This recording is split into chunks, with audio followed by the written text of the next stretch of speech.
왕 되신 주님을 찬양합니다. 왕 되신 주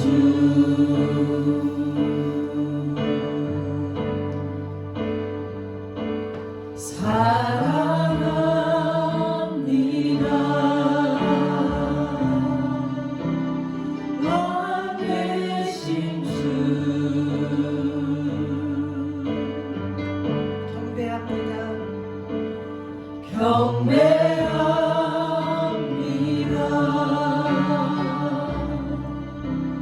주께 무릎 꿇고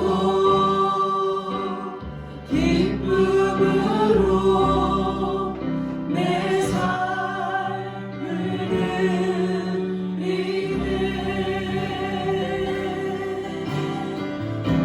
왕 되신 주, 왕 되신 주, 왕 되신 주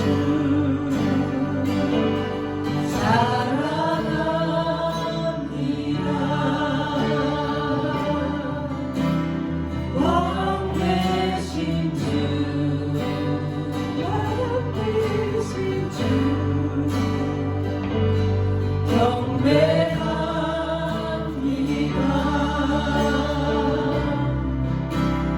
주께 무릎 꿇고 기쁨으로 내 삶을 드리네. 내 꿈과 소망도 주 손에 다 맡겨드리네. 주를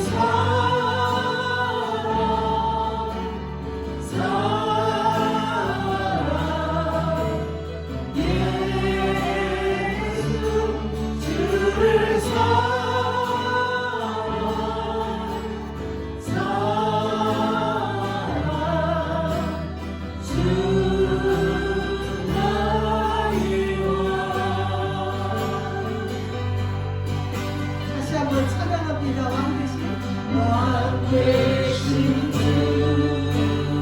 왕 되신 주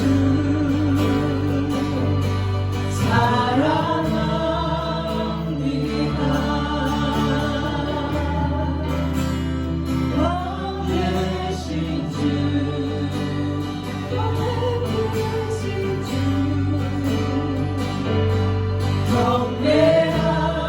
경배합니다. 주께 무릎 꿇고 기쁨으로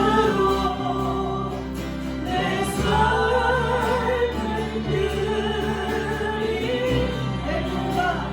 내 꿈과 소망도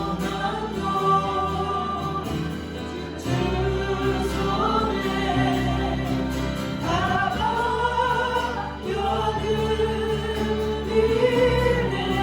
주를 사랑, 주를 사랑,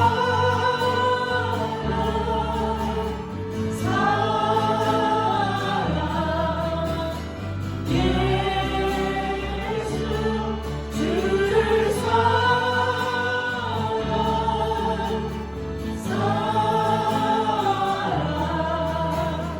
주 나에게 내 꿈과 소망도 주 손에 다 맡겨드리네. 내 꿈과 소망도 주 손에 다 맡겨드리네.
드리는 이번 성탄절 주간들이 되기를 원합니다.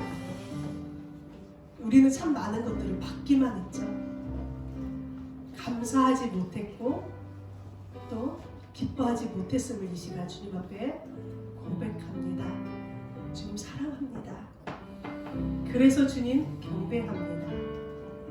이 시간 우리 천사들의 노래가 하늘에서 들리니 산과들이 기뻐서 메아리 쪄올린다. 찬양하겠습니다.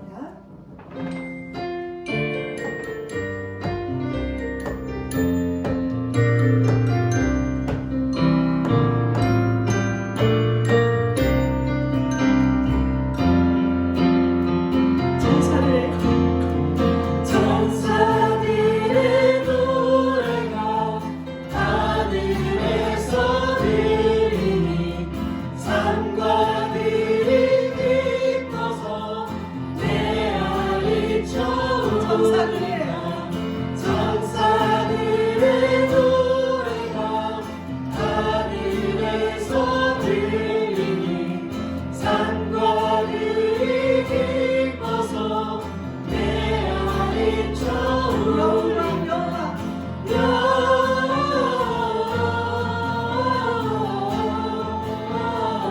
영광을 높이 계신 주께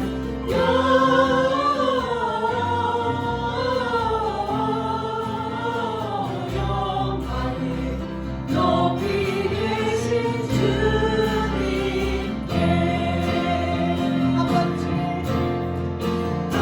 한밤중에 목자를 양떼들을 지키네 아름다운 노래가 정확하게 들려 베들레헴 달려가 다시 가기 예수께 불어 경배합시다.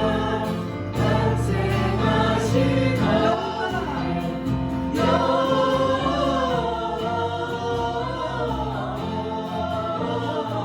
영광을 높이 계신 주께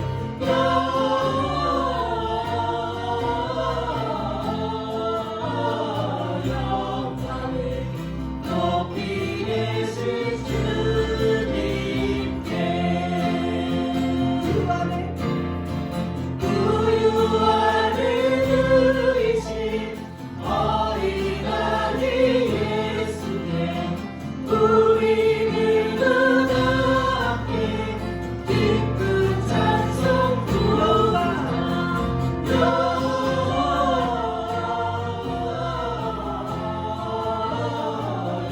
영광을 높이 계신 주께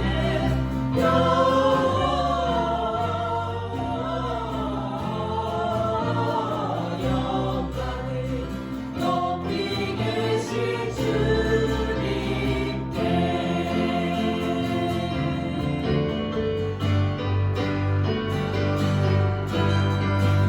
살아갈 이유가 바로 예수님이시고요. 우리의 소망이 되시는 예수님 때문에 제가 찬양하기로 원합니다. 숨을 쉴 수 없을 만큼 많이 아픈데 내가 노래할 수 있는 건 예수님 때문에 살아있는 것보다 죽음이 아름다운 만큼 지쳐도 일어설 수 있는 건 예수님 때문에 숨을 쉴 수 없을 만큼 많이 아픈데 내가 노래할 수 있는 건 예수님 때문에 살아있는 것보다 죽음이 아름다운 만큼 지쳐도 일어설 수 있는 건 예수님 때문에 예수님 때문에 그 사랑 때문에 위해 죽으신 십자가 때문에 예수님 때문에 그 사랑 때문에 지금도 난리야 그 기도 때문에 숨을 쉴 수 없을 만큼 많이 아플 때 내가 노래할 수 있는 건 예수님 때문에 살아있는 것보다 죽음이 아름다운 만큼 지쳐도 일어설 수 있는 건 예수님 때문에 예수님 때문에 그 사랑 때문에 날 위해 죽으신 십자가 때문에 예수님 때문에 그 사랑 때문에 지금도 난리야 그 기도 때문에 예수님 때문에 그 사랑 때문에 날 위해 죽으신 십자가 때문에 예수님 때문에 그 사랑 때문에 지금도 난리야 그 기도 때문에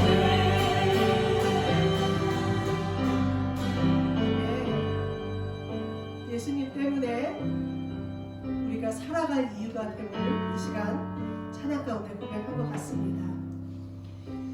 하늘보다 높으신, 바다보다도 깊으신, 그 어떤 것보다도 넓으신 하나님 아버지의 그 사랑의 결정체가 바로 예수 그리스도임을 오늘도 우리가 감사하기를 원합니다. 마지막 찬양하겠습니다.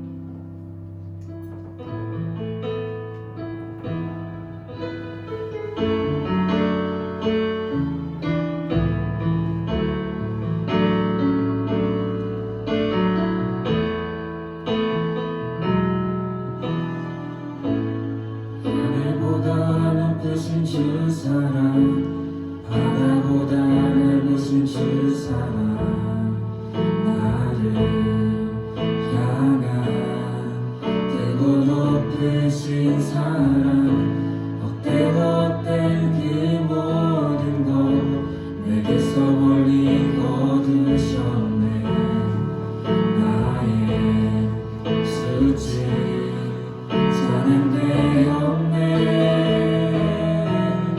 영원히 감사드리니 주님의 은혜 날 찾아주신 그 사랑 오 주님 내 전부 사랑해요 경배해요 나 주 위에 살리 영원토록 신실하신 주 사랑을 전하리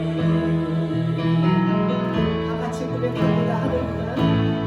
하늘보다 높으신 주 사랑 바다보다 넓으신 주 사랑 나를 향한 크고 높으신 사랑 헛되고 그 모든 것 내게서 멀리 거두셨네 나의 수치 찬양되었네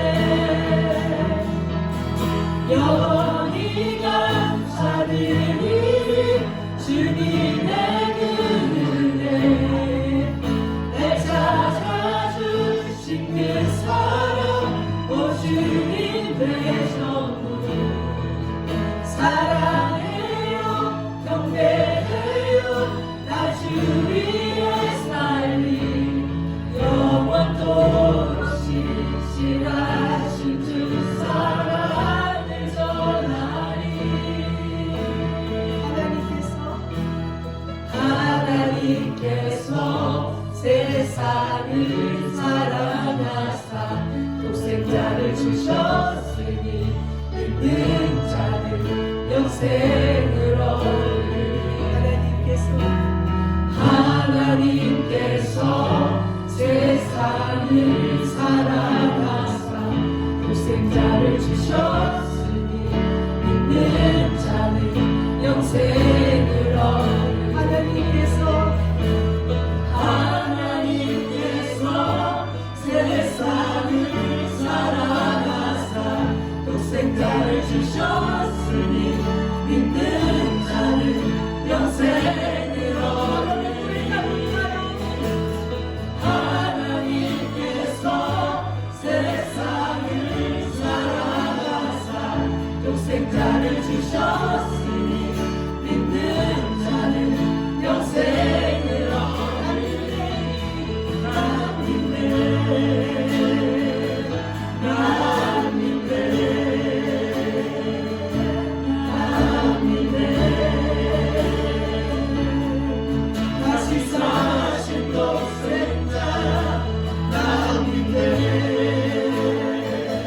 나 믿네, 나 믿네. 다시 사신 독생자.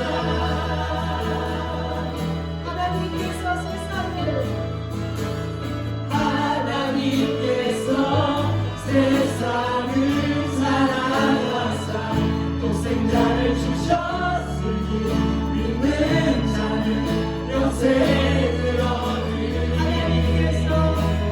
하나님께서 세상을 사랑하사 독생자를 주셨으니 믿는 자는 영생을 얻으리. 하나님께서 세상을 사랑하사 독생자를 주셨으니 믿는 자는 영생을 얻으리. 나 믿네. 아멘. 이 시간 함께 기도하며 나아가기를 원합니다. 우리는 계속해서 호세아서 말씀을 같이 이렇게 읽고 또 계속해서 말씀을 나누고 있는데, 지금 계속해서 호세아서 말씀을 보게 되면 하나님께서는 호세아 선지자를 통하여 계속해서 하나님 자신의 마음을 고백하고 토로하고 계시죠. 여기서 우리는 하나님의 깊고 넓으신 하나님의 마음, 그 깊은 마음을 헤아릴 줄 알아야 합니다. 우리도 그러지 않습니까? 마음이 쌓인 것이 많고 맺힌 것이 많아도 상대방을 생각하고 또 다른 사람들을 생각할 때에 나의 말 한마디가 공동체에 미쳐질 그런 파장을 생각하면서 쉽게 말을 못 꺼낼 때가 있죠. 그렇게 견디다 도저히 어찌할 도리가 없어 말을 해야 할 때가 오게 됩니다. 상대방이 들을 귀가 열려있고 선한 뜻을 받아들일 만한 지혜가 있을 것이라는 판단이 되어질 때 말문을 열게 되는 거죠. 또 어떤 때는 상대방이 받아들일 그럴 여건이 안 될지라도 그대로 방치해두면 더 절망적인 상황으로 치달을 수 있을 때 어쩔 수 없이 이야기해야겠다 결심하게 되는 것입니다. 성경에서도 이런 경우에 더욱 조심하여 말문을 열 것을 우리 모두에게 당부하고 있는데요. 데살로니가전서 2장 11절에 이렇게 말씀을 하고 있습니다. 너희도 아는 바와 같이 우리가 너희 각 사람에게 아버지가 자기 자녀에게 하듯 권면하고 위로하고 경계하노니. 아멘. 우리는 권면이나 조언을 할 때 조심해야 할 것이 바로 이것이죠. 모든 말을 아버지가 자녀에게 하듯 그렇게 사랑으로 애정으로 말을 해야 하는 것입니다. 왜냐하면 우리의 마음, 우리 인간의 마음은 부패하여서 쓴 말들, 나에게 좋게 들리지 않는 말들, 그런 것들을 좋아하지 않기 때문입니다. 한마디로 쓴 약을 좋아하지 않는 것입니다. 하지만 쓰리 쓰지만 내 몸 안에 들어가면 그 쓴 약은 나에게 좋은 약이 되죠. 면역력을 높여주고 또 악성 바이러스를 퇴치해주는 데 도움이 되는 그런 약이 되는 것입니다. 하지만 너무 쓰기에 먹기를 꺼려하는 마음이 우리 안에 우리 모두에게 있다는 것입니다. 그래서 쓴 그 생약보다는 먹기 쉽게 가공된 캡슐로 담겨진 그런 양약을 더 선호하는 것이죠. 그래서 나에 대해서 무엇라 평을 하는 것조차 귀담아 들으려 하지 않을 때가 많습니다. 지혜로운 공면조차도 업신여기고 불쾌하게 생각할 때가 많다는 거죠. 그래서 잠언 23장 9절에서는 또 이렇게 말씀합니다. 미련한 자의 귀에 말하지 말지니 이는 그가 내 지혜로운 말을 업신여길 것임이니라. 아멘. 다른 사람의 말에 귀가 닫혀있는 사람은 결국 마음도 닫혀있는 사람임을 알아야 합니다. 오직 자신의 뜻에 맞는 그 말만을 귀담아 듣고 자신을 높여주고 자신을 인정해주는 그런 말만 들으려는 사람이 결국은 하나님 앞에 미련한 자의 모습으로 설 수밖에 없다는 것을 성경에서는 분명히 말씀하고 있는 것이죠. 우리나라, 우리 민족의 가장 큰 불행이 여기에 있다고 생각되어집니다. 서로의 말에 귀 기울이지 않고 자신의 생각, 자신의 소신만을 관철하는 태도가 우리 사회 곳곳에 만연되어 있기 때문입니다. 서구 사회를 보게 되면 그래도 어느 정도 서로 대화하고 토론하는 문화가 정착되어 있지만 우리나라를 보면 그렇지 못한 현실을 부인하기가 참 어렵습니다. 서로 갈등하고 서로 아파하고 서로 하나가 되지 못하는 것, 서로 마음을 열고 대화할 준비가 되어 있지 않기 때문이죠. 그러니 누구 한 사람 먼저 말을 꺼내기가 무서운 거예요. 무슨 말을 하나 꺼내내면 그것을 표적 삼아서 그렇게 큰 소리가 들려오기 때문이죠. 그리고 그 말 뒤에 어떤 태풍이 몰아치게 될 것인가 두렵기 때문에 쉽게 말을 꺼내기가 어려운 것입니다. 이렇게 되면 어떻게 됩니까? 이제는 모든 대화와 말들이 형식화가 되어지는 거죠. 형식적으로 말하게 되는 거예요. 그리고 더 심하면 위선적인 말들을 하게 되는 거죠. 포장하여 말하게 되는 거예요.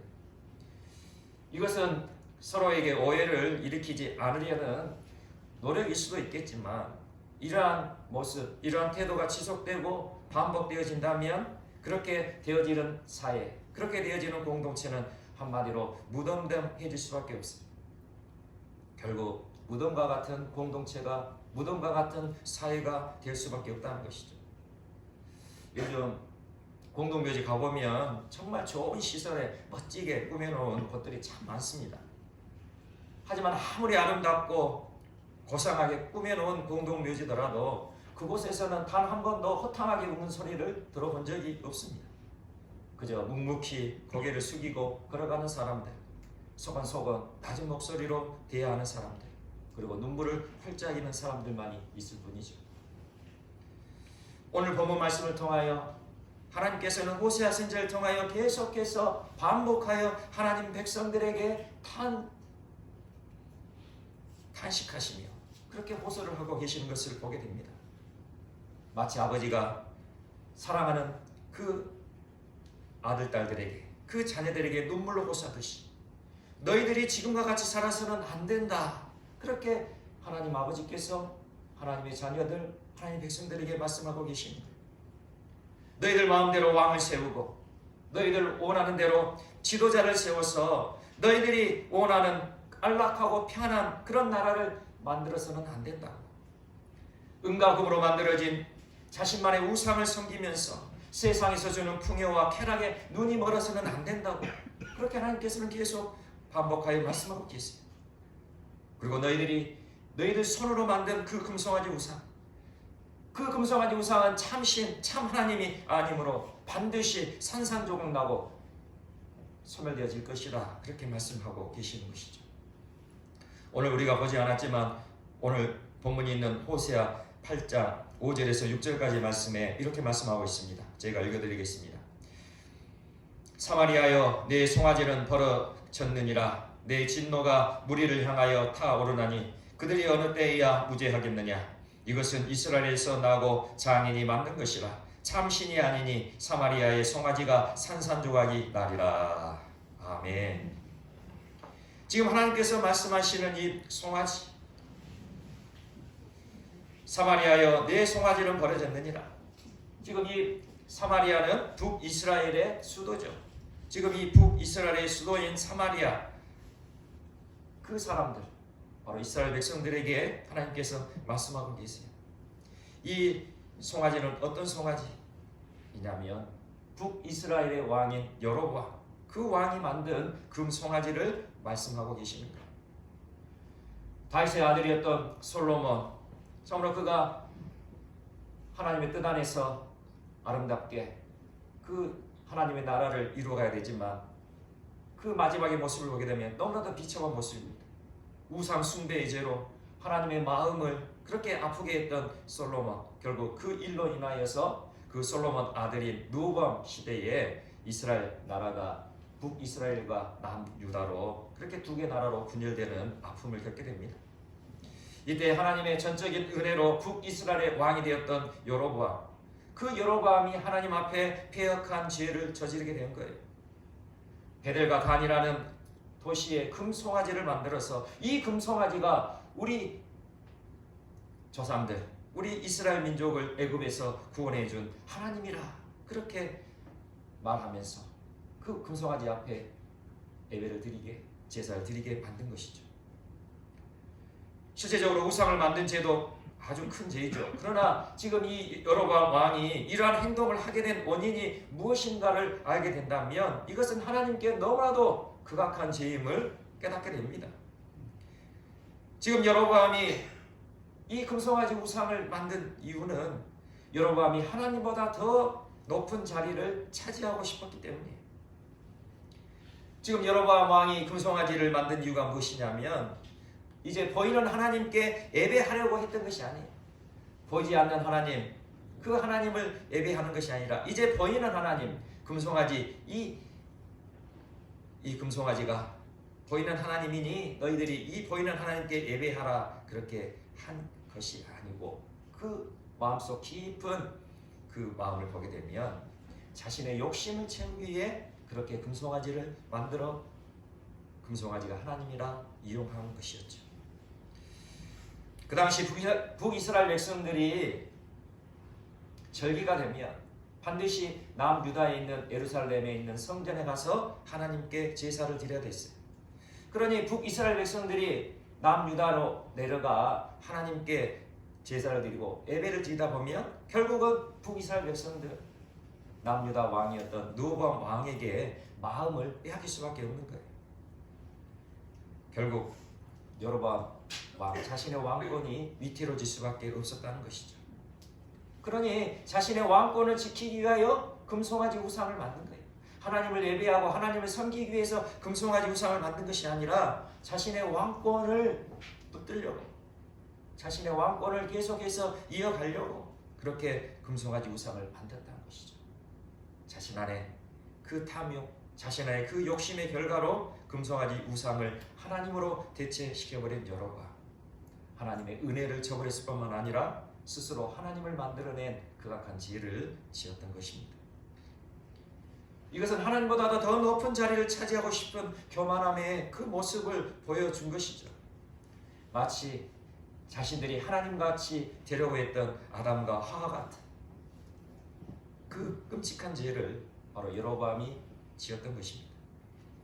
그래서 성경은 계속해서 북이스라엘 왕들에게 경고를 했어요. 너희들이 여로보암의 죄를 따라 죄악을 저지르면 안 된다. 그렇게 무려 11번이나 그렇게 경고를 하고 계속해서 심판을 말씀하셨던 것이죠. 만약 하나님의 심판 앞에 우리가 서게 된다면 어떻게 되겠습니까? 하나님 앞에 섰을 때 그 하나님 앞에 선 자리가 심판의 자리가 된다면 이 세상 어디에서 남아 있을 것이 있겠습니까? 만약 그럴 일이 없겠지만 하나님께서 재책이라도 만약 하신다. 한번 생각해 보세요. 하나님께서 재책이 하신다. 그러면 그 하나님의 재책이에 이 온 우주가 다 아마 산산조각이 나게 될 것입니다. 진짜 우리는 하나님께서 재책이 안 하시는 것이 너무나도 감사해야 할 것이에요. 그러므로 우리는 매 순간 감사해야 하는 것입니다. 오늘 날씨가 굉장히 춥지만 이렇게 추워도 감사해야 되는 거예요. 그리고 여름이 닥쳐가지고 무더운 그 날씨가 되어도 더워도 감사하고, 때로는 우리의 몸이 연약해 아파도 감사하고, 그리고 하나님께서 우리를 지켜주셔서 건강해도 감사한 것입니다. 하나님께서 함께 하신 것, 그것을 우리가 진짜 믿는다면 우리의 삶 모든 것에 감사할 수 있는 것입니다. 오늘 하나님은 이스라엘 민족에게 말씀하신 것처럼 지금 우리 모두에게도 말씀하고 계세요. 여로보암의 죄를 따라가면 너희도 이스라엘 백성들처럼 처참하게 멸망당하게 될 것이다. 심판받게 될 것이다. 그렇게 말씀하고 계신다는 거죠. 너희들 스스로 하나님 머리끝에 앉아서 이렇게 해주세요, 저렇게 해주세요 신호를 내리고 있다면 너희들도 심판받고 멸망받게 될 것이다 말씀하고 계시는 거예요. 우리의 삶을 되돌아보라 그렇게 말씀하고 계시는 거죠. 우리가 하나님께 기도하지만 참으로 그 기도라는 명목 아래에 내 욕심을 챙기고 내 유익을 도모하는 기도가 되어서 하나님의 마음을 아프게 하고 있지는 않는지 되돌아보라 말씀하고 계시는 것이죠. 정말 우리가 하나님을 경외하지 않는다면 우리는 여전히 이스라엘 백성들처럼 여로보암의 죄를 동일하게 따라갈 수밖에 없다는 사실을 명심하시기 바랍니다. 하나님이 우리에게 최고의 가치가 되지 않으면 우리는 언제 어디서든지 하나님의 자리를 차지하는 그 여로보암의 죄를 저질 수밖에 없다는 것이죠. 우리가 하나님을 두려워함으로 사랑하지 않으면 내 욕심이 드러날 수밖에 없고 내 방법이 우선되고 그렇게 세상 방법, 세상 욕심 따라가다가 안 될 때에는 그때야 겨우 어쩔 수 없어 하나님께 나아간다면 이것은 정말 문제인 것이죠. 우리의 믿음의 단계가 아직 그 단계라면 아무리 우리가 지금 찬양을 하고 하나님을 예배한다고 해도 그것은 스스로 우리의 교만을 쌓아가는 바벨탑인 것을 명심하시기 바랍니다. 내가 믿은 지 10년이 되었어. 나는 벌써 20년이 되었어. 나는 주일 성수하고 나는 기도하고 나는 말씀 보고 있어. 이러한 신앙의 이력이 경력이 되어가고 스펙이 되어가서는 안 된다는 것입니다. 오늘 말씀을 보면 이스라엘 민족이 하나님께 예배하기 위하여 하나님을 위한 제단을 많이 쌓았다 그렇게 말씀하고 있어요. 그런데 하나님께서 이것에 대해 뭐라고 말씀하고 계십니까? 오늘 11절 말씀인데요. 우리 같이 한번 보겠습니다. 11절 말씀 함께 읽겠습니다. 시작. 에브라임은 죄를 위하여 제단을 많이 만들더니 그 제단이 그에게 범죄하게 하는 것이 되었도다. 아멘. 에브라임, 북이스라엘의 대표 지파죠. 그러니 결국 지금 이스라엘 백성들에게 지금 말씀하고 있는 거예요. 이 이스라엘 백성들, 하나님의 백성들이 제단을 많이 만들었대요. 근데 그 제단이 오히려 범죄하는 것이 되어버렸다는 것이죠.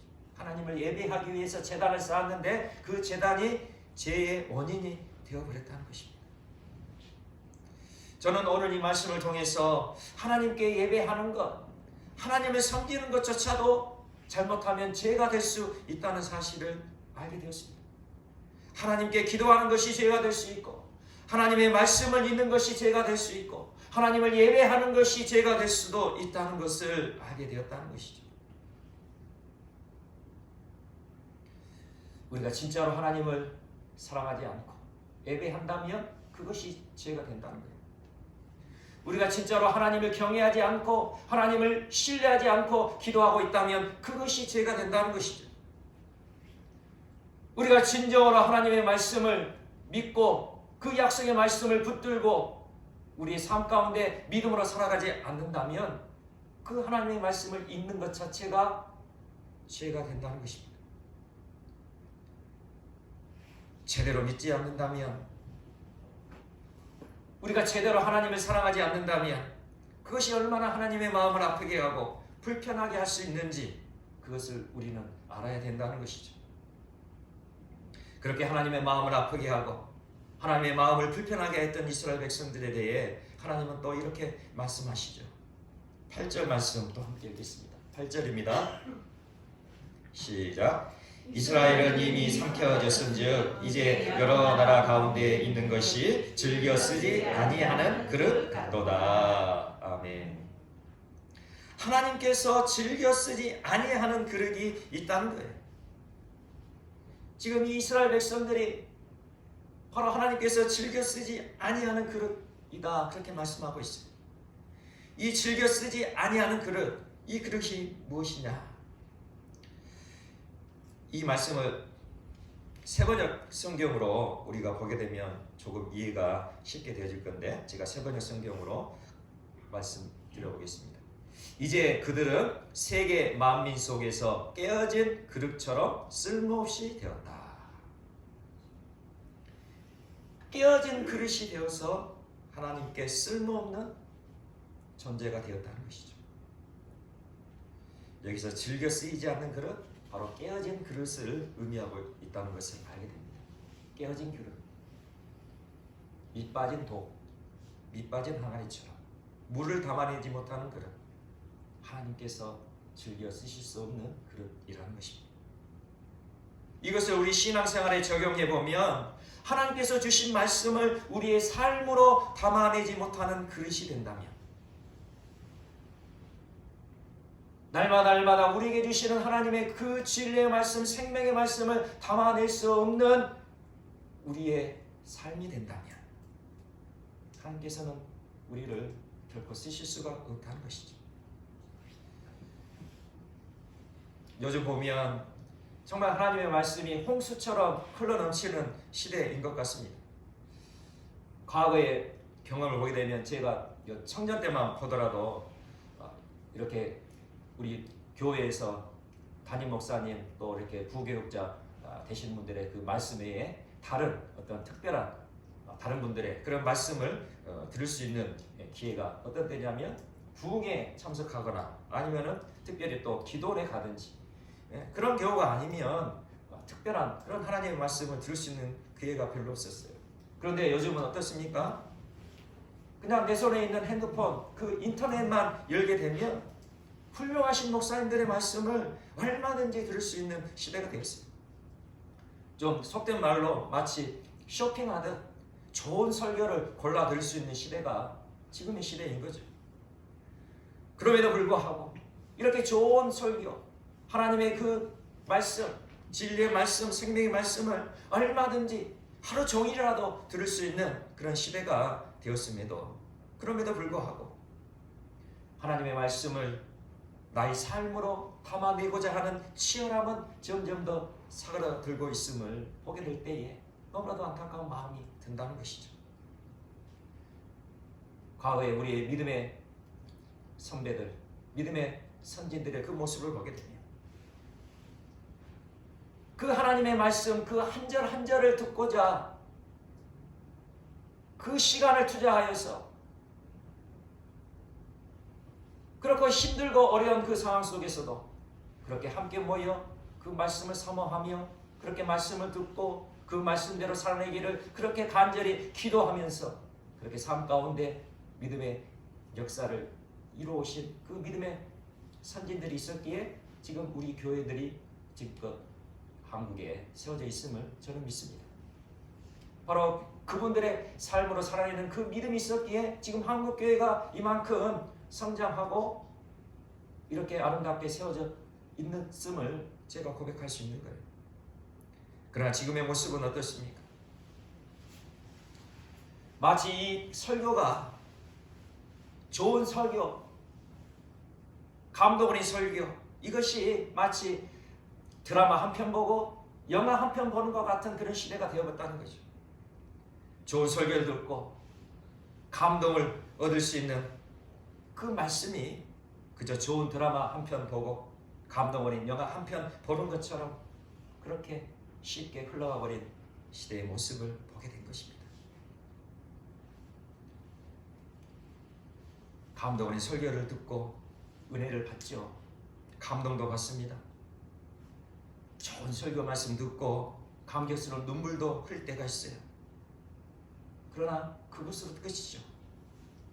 그저 은혜 받고 감동 받고 눈물 좀 흘리고 그것으로 끝이에요. 하나님의 말씀으로 감동을 받고 하나님의 말씀으로 은혜를 받았다면, 하나님의 그 말씀으로 나의 심령이 울려 눈물이 흘려졌다면, 이제는 그 말씀에 순종하며 그 말씀대로 살아가기를 세상 가운데 치열하게 살아가는 우리들이 되어야 되는데 그러지를 못하고 있다는 것이죠. 하나님의 말씀이 나의 삶의 중심이 되어야 하는데, 하나님의 말씀이 나의 삶의 기준이 되어야 하는데, 하나님의 말씀으로 은혜 받은 것 따로, 세상에서의 삶이 따로, 완전 따로 국밥이 되어져 버린 종교 생활이 되어서는 안 될 것입니다. 이러한 이중적이고 종교적인 삶에 대한 그 이유가 무엇이냐면, 하나님께서는 이렇게 말씀하고 계세요. 왜 우리들이 이렇게 이중적이고 종교적인 삶을 살아가야 하는지 12절 말씀에 이렇게 말씀하고 있습니다. 12절 말씀 함께 보겠습니다. 12절입니다. 시작. 내가 그를 위하여 내 율법을 만가지로 기록하였으나 그들은 이상한 것으로 여기도다. 아멘. 하나님께서는 우리에게 완전한 말씀을 주셨어요.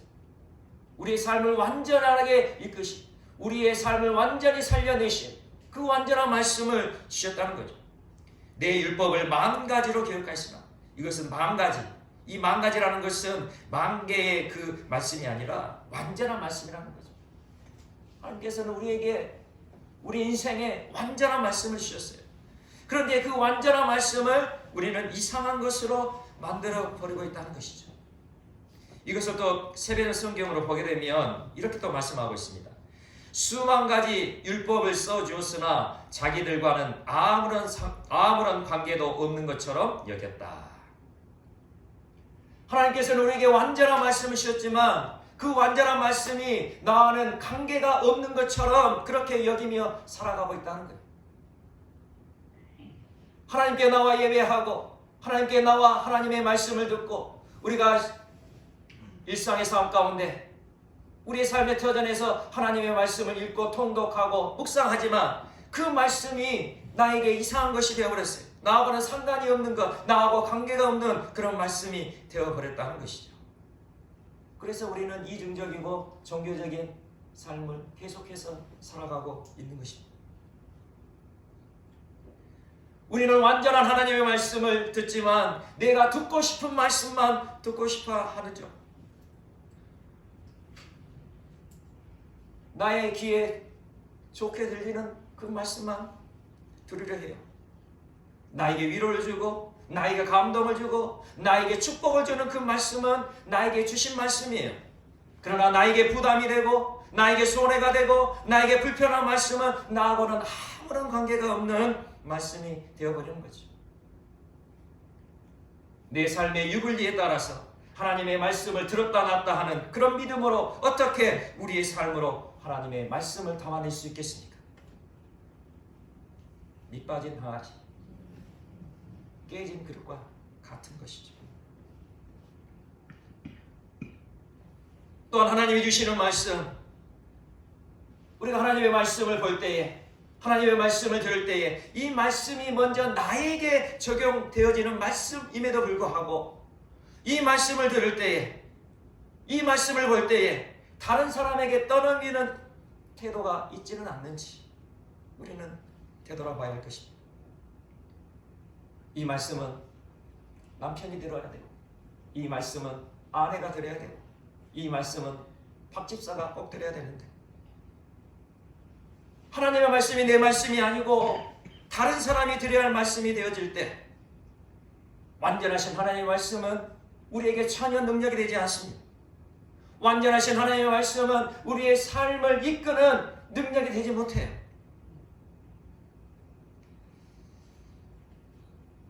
하나님의 말씀이 내 귀에 들렸다면, 하나님의 말씀이 내 눈에 보였다면, 하나님의 말씀이 내 심령에 깨달아졌다면 그 말씀은 나에게 주어진 말씀이에요. 다른 사람에게 주어진 말씀이 아니라는 거죠. 하나님의 말씀이 나의 말씀이 되어야 되는 거예요. 나의 말씀, 이것을 뇌마라고 그러죠. 나에게 주어진 말씀.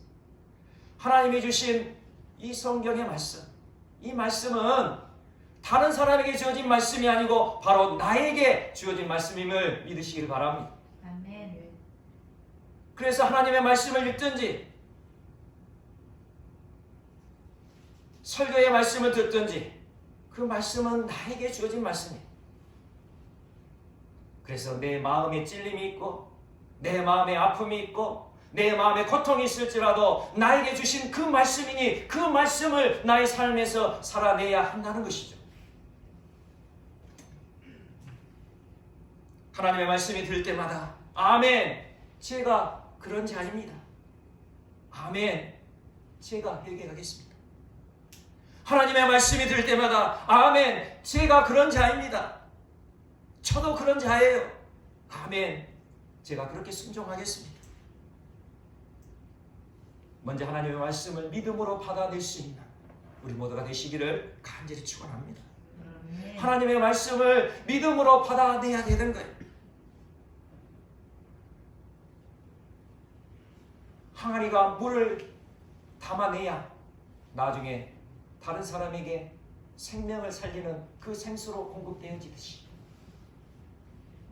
나에게 주어진 하나님의 말씀을 믿음으로 나의 심령에, 나의 삶에 담아내야 된다는 것이죠.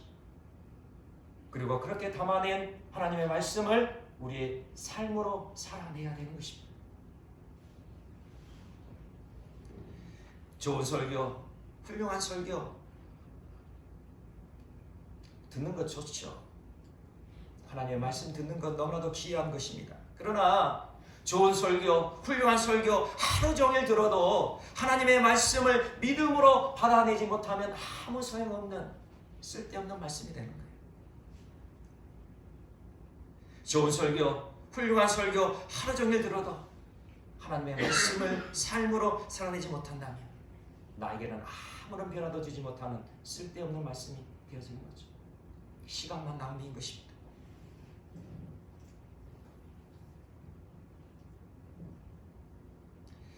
단 한 구절의 말씀이라도 그 말씀을 믿음으로 받아내어 오늘 실천하고 오늘 순종하는 것이 우리 모두에게 필요하다는 사실을 명심하시기 바랍니다.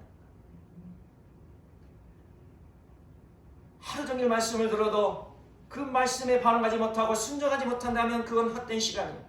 단 한 구절의 말씀이라도 그 말씀이 나의 심령을 울리고 그 말씀을 내 심령에 담아내어 그 말씀으로 살아내는 믿음, 그 믿음이 하나님께서 기뻐하시고 하나님께서 즐겨 쓰시는 그릇이 되는 길임을 명심하시길 바랍니다. 야고보서 2장 26절에 이렇게 말씀해요. 영혼 없는 몸이 죽은 것 같이 행함이 없는 믿음은 죽은 것입니다. 성경에서는 분명히 말씀합니다. 하나님의 말씀을 삶으로 살아내지 못하는 믿음은 죽은 것이라. 죽은 믿음으로는 하나님께 쓰임받을 수 없어요. 죽은 믿음으로는 결코 구원받지 못하고 죽은 믿음으로는 결코 천국에 들어갈 수 없는 것입니다. 그러므로 오늘 하루를 어떻게 살아가느냐가 너무나도 중요한 것이죠. 오늘 하루를 어떻게 살아갈 것인가? 세상의 기준을 따라 살 것인가? 하나님의 기준을 따라 살아갈 것인가? 하나님께서 나에게 주신 그 말씀을 따라 그 말씀을 살아낼 수 있는 믿음, 하나님의 말씀으로 살아낼 수 있는 삶, 바로 그 삶을 하나님께서는 원하고 계신다는 것이죠. 오늘 하루를, 그리고 우리가 매일매일 마주할 그 하루하루를 하나님의 말씀으로 살아내는 우리 모두가 되시기를 간절히 축원합니다.